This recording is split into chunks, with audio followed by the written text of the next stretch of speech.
So, what's up sa ating lahat ng katambay at narito na tayo. Malapit na tayo sa exciting part. Hey! So, dito nga mga katambay ay pinagpapatuloy na nila ang pagbabakal dito sa may pagitan nito. Ito yung magiging extension ng ating bahay. Gagawin natin itong terrace. Kung sakasakali. Sana nga pala rin. Di ba? Wala namang masama. So ito nga mga tambay, nakapaglatag na sila ng mga pinolik board dito sa ating slab. At kung makikita nyo, meron din mga part na merong yero. Siyempre, hindi naman natin kaya gastos lahat-lahat ng pinolik board. At least, yung mga nasira natin o mga tinanggal nating yero dati, kung po pwede naman, di ba? Mapapakinabangan pa naman natin, pakinabangan natin. So dito nga, mapapansin yung mga tambay, ito nga yung extension, gagawin nating terrace. Kung mapapansin nyo, nakapasok doon sa may bubong ng bahay ng parents ko. Nagpaalam na lang ako na puputulin na lang namin to.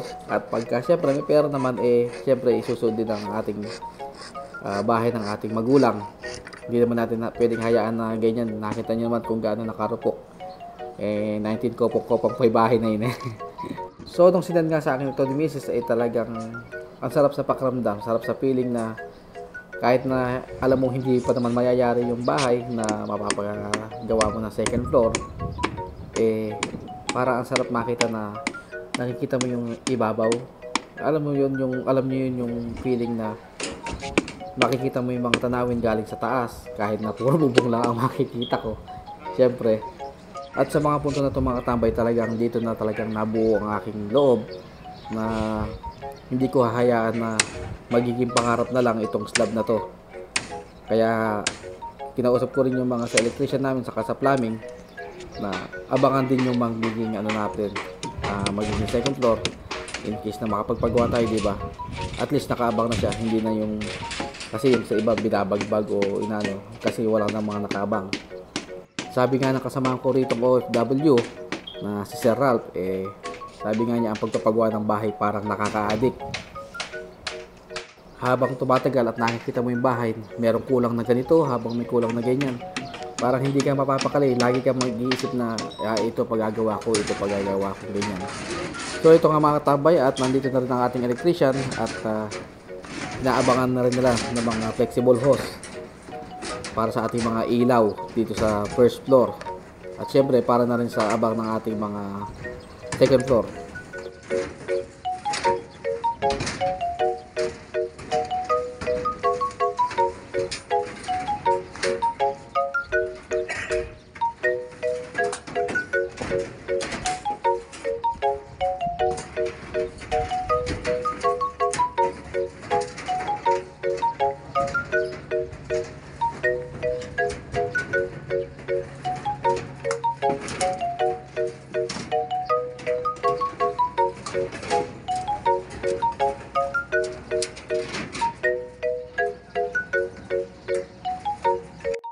So dito nga sa parte na ito mga tabay ay ito na yung ating mga slab support. So, makikita nyo gumamit din tayo ng mga good lumber at hindi naman pwede nating ipupuro nga ng puro kawayan lang yan. Pero dito sa loob ng bahay mga katambay, karamihan ng mga ginawa natin pan support dito ay puro kawayan. Pero ang nagsusupport sa mismong pinolik board para sa ating slab ay yung mga good lumber. So bali ang ating mga kawayan, siya lang magiging suporta o yung magiging tukod.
So itong parte nga pala ng mga tambay, kung makikita nyo, naka-extend ang ating bubusan din dito sa ating side ng ating bahay.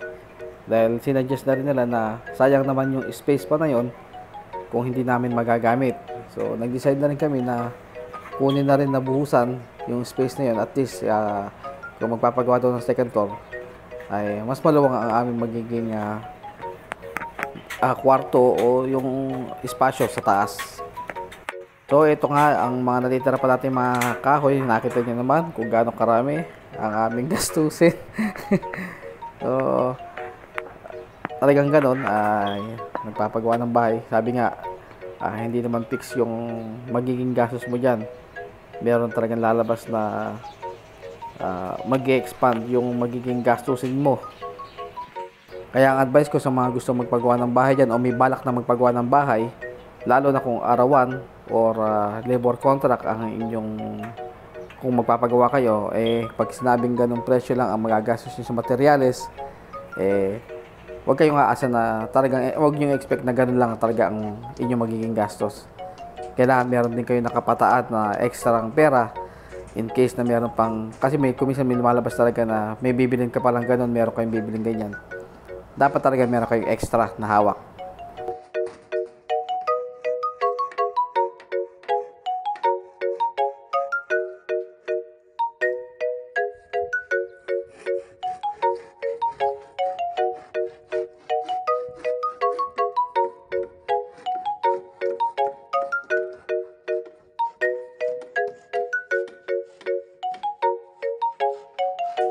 At dahil umabot ko na sa punto ng video na ito mga katambay, baka pwede makahingi ng favor naman.